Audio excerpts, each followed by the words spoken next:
Welcome to day 3 of the Organize Your Ish Challenge. How are you feeling after yesterday? You gathered all those documents, you faced your financial reality, and you created your command center. Now, that was a huge step. Today, we're going to cover something that makes most people really nervous: your credit report.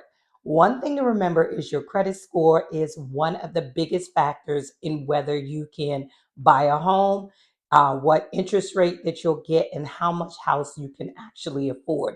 A difference of just 50 points on your credit score can mean tens of thousands of dollars over the life of your mortgage. And here is the good news: your credit report isn't some mysterious, unchangeable thing, it's just a document. And today you're going to learn how to read it, how to understand it, and most importantly, how to improve it. Before we pull your credit report, you need to understand why this step matters so much. When you apply for a mortgage, lenders are going to look at your credit score to determine two critical things. First, will they approve you at all? And most conventional mortgages, they require a minimum credit score of 620. FHA loans can go as low as 580, sometimes even 500 with a larger down payment. But here is what you need to know: the higher your score, the more options you have. Secondly, what interest rate will you get? This is where it gets really interesting. And let me show you what I mean. Let's say you're buying a $250,000 home with a 30-year mortgage. With a credit score of 760 plus, you might get 6.5% interest rate, monthly payment around 1580. Total interest paid over 30 years is 318,000. With a credit score of 620, you might get 7.5% interest rate, making that monthly payment 1748 with a total interest paid of 379,000. That's a difference of 61,000 over the course of the loan. $61,000 just because your credit score was the score that it was. And that matters. Every point that you can improve on your credit score translates to real money in your pocket. So let's figure out where you stand and how to make it better. All right, let's pull your free credit reports. And I'm going to show you how to do this completely free and legally, you guys. The only official free source out there, and there's only one that's federally authorized to get you your free credit reports, and that's annualcreditreport.com, not .org, not .net, not free credit report, anything else. It's going to be annualcreditreport.com. It's the only official site. One thing that you're entitled to is one free credit report from each of the three major credit bureaus every 12 months. The three bureaus are Experian, Equifax, and TransUnion. I want you to go to annualcreditreport.com. This is the official website authorized by the federal government. Once you're there, I want you to click where it says request your free credit reports. It's going to take you over to a secured form. Once you're there, you'll hit that box that says request your credit reports. It's going to have you enter in some information there. Let me plug in some data there. And you'll put in first name, last name, your date of birth, social security number will be entered as well. And then it's going to also ask you for your current address. The address also needs to be at least 2 years of history. So if your current residence does not include 2 years or more of history, it's going to have you enter in your previous address as well. Okay. Looks like I missed something here on the state. Of course. The great state of Texas. I'm going to plug that in there. Whatever your state, city, zip code, let's make sure to include that. Once you do that, it's going to have you choose which of the credit reports you would like to view. Again, you have access to one copy of each in a 12-month period. Right now, you can get it weekly from any one of them, but you'll have to do this each time for each individual credit report you request. You can't select all three at the same time. Once you do that, you'll select the next button and it's going to take you over to a verification of your identity. It'll have you put in a mobile number, email address. It'll send over some information there, and then it's going to take you over to some knowledge based assessments questions. Once you have been verified, you'll get instant access to your credit report, and then you'll be able to download that report as well. Here's something that is confusing to most. Your free credit reports don't include your actual credit score number. They show you all the information that creates your score, but not the score itself. To see your actual score for free, you have a few options. Now, many credit card companies, they do provide free scores to their card holders, so be sure to check your app. There's Credit Karma, that shows TransUnion and Equifax scores for free. Your bank's app might even offer free credit score tracking. Experian.com offers a free account with your FICO score.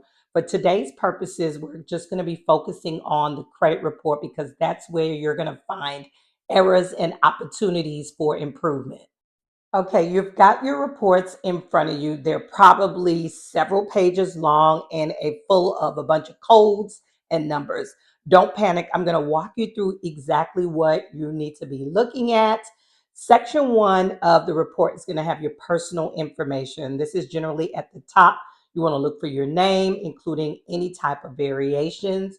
Current and previous addresses will be listed there. Your date of birth, social security number, current and previous employers. What you want to check for is make sure everything is accurate. Wrong addresses or name variations can sometimes indicate identity theft or mixed credit files. In section two, you're going to see the credit summary. This is going to give you pictures of the whole picture. So total number of accounts, open accounts versus closed accounts, total balances, available credit, payment history, overview. What you want to check, does this match what you know about your credit? Any surprises in the number of accounts is what you want to look for as well in this section. Section three is going to have your account history. This is the big section. This lists every credit account that you have or have had, including for each account, you'll see creditor name, the account number, partially hidden for security, the account type, credit card, auto loan, mortgage, etc. The date it was open, the credit limit or the loan amount, the current balance, the payment status, the payment history, usually shown as a grid of months. The payment history codes, okay, current, on time, pay me 30, 60, 90, 120 days late. CO for charge off for very bad collections. Also, accounts sent to collections will be listed in this one. What to check for is, are all of these accounts actually yours? Are the balances correct? Are there any late payments that you don't remember? Are there any accounts that you thought you closed that are still open? That's what you want to check for in section three. Section four is going to be where you see your inquiries. This section is going to actually show who has checked your credit and when. There are two types of inquiries. Hard inquiries when you apply for credit cards, loans, mortgages, and these can temporarily lower your score. Then there are soft inquiries when you check your own credit or when companies check for pre-approval offers. These don't affect your score. What you want to check for is, do you recognize all the hard inquiries? If there are inquiries that you didn't authorize, that's a red flag for identity theft. In section five, you're going to see the public records. This is going to include bankruptcies, tax liens, civil judgments, foreclosures. What you want to check, make sure all of these items listed are accurate and up to date. If something was resolved, it should be showing as resolved. That last section is where you're going to see the collections. If you have any accounts that have been sent to collections, they'll be listed there with the collection agency name, the original creditor, the amount owed, the date it was placed into collections. What you're checking for, are these legitimate? Are the amounts correct? Are any past the statute of limitations for your state? Now that you understand what's on your report, let's talk about what actually affects your credit score. This section is going to be important because you need to know where to focus your energy. Your FICO credit score is calculated from five different factors: First being the payment history, which is 35%, is the biggest factor. Do you pay your bills on time? Any late payments, collections, bankruptcies? How recent were any negative marks? The action is pay every bill on time, y'all. Every time. Set up auto pay if you need to. Even one missed payment can drop your score by 50 to 100 points. The second thing is the amounts owed. That's 30% credit utilization. How much of your available credit are you actually using? Ideal is to stay under 30% of your credit limits. Even better if you could do that 10%. If you have a credit card with $1,000 limit, try to keep that balance below $300, ideally below 100. You want to pay down any balances if possible. Ask for a credit limit increase without applying for new credit. The third thing that's affecting your credit score is the length of credit history, 15% of your score. How long have you had credit? The age of your oldest account, the average age of all your accounts. You want to keep old accounts open even if you don't use them much. Closing any old accounts can actually hurt your score. The fourth thing is new credit, which makes up about 10% of your score. Recent credit inquiries, recently opened accounts.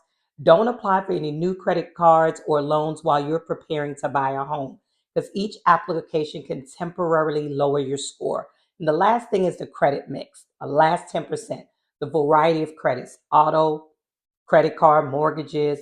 Don't worry too much about this. It's the smallest factor, but don't take out any new loans just to improve your mix. Here's something that will surprise you. About 20% of the credit reports contain errors that could be lowering your score. And that means there's a 1 in 5 chance that you have something on your report that shouldn't be there. Some common errors that I want you to look for is accounts that aren't yours, someone else's account got mixed up with yours, or identity theft, incorrect payment status that shows late when you paid on time, wrong balances, showing that you owe more than you actually do, duplicate accounts, state debt listed twice, outdated information, old debts that should have been removed. Most negative items should come off after 7 years. Accounts that you close that are still showing as open, any incorrect credit limits is showing lower limits than you actually have, making your utilization look a whole lot worse. If you find an error, you must dispute it. And here's the process. First of all, you're going to gather the evidence, bank statements showing on time payment, receipts or proof of late payment letters from creditors, any documentation that proves that the error is there. Secondly, file a dispute. You can dispute online, by mail, or by phone. I recommend online for speed and documentation. You can go to Experian.com/disputes, Equifax.com/disputes, TransUnion.com/disputes. Clearly explain the error in your dispute. Include which account has the error, what the error is specifically, why it's wrong, what it should say instead, copies of any supporting documents also. Fourth thing, you want to follow up with that credit bureau after 30 days to investigate what the feedback was. They'll contact you to verify the information if they need. You'll receive a response within 30 to 45 days. If the error is verified, they must remove or correct it. You want to check all three bureaus. If you find an error on one report, to check the other two. The same error might be on all three, and you'll need to dispute with each bureau separately. Don't be intimidated by this process. These are your rights. If there's an error on your report, you have every right to get it fixed. And fixing errors can boost your score by 50, 75, or even 100 points or more. Here's your action steps for today. Action step number one, I want you to go to annualcreditreport.com right now and pull all three of your credit reports. Don't put this off, okay? Step two, I want you to save your reports as PDFs so you can reference them throughout this entire challenge. On step three, I want you to review each report section by section using a highlighter or taking notes on anything that looks wrong. Surprises you don't even recognize there. Step four, I want you to check your actual credit score using one of the free resources that I mentioned, Credit Karma, your credit card app, your bank app, any one of those apps to get your score. Step 5, if you find any errors, start the dispute process today and don't wait. In step 6, write down your current credit score and your goal score. Put this in your financial command center where you can see it each and every day. Pulling your credit report takes courage. It's vulnerable. You might find things that you don't like, but knowledge is power and you can't fix what you don't know about. Today, you took control of one of the most important numbers in your financial life, and you should be so proud of yourself. That's it for day 3 of the Organize Your Ish Challenge. Remember, progress over perfection. Small steps done consistently, that's what creates real change. If you haven't already joined our Facebook community, dream it, affirm it, own it. Listen, this is where we're walking this journey together and keeping each other accountable. And don't forget to subscribe to the YouTube channel, you guys, so you don't miss a single day of the challenge. I'll see you on tomorrow with the same focus, same faith, and same commitment. Bye now.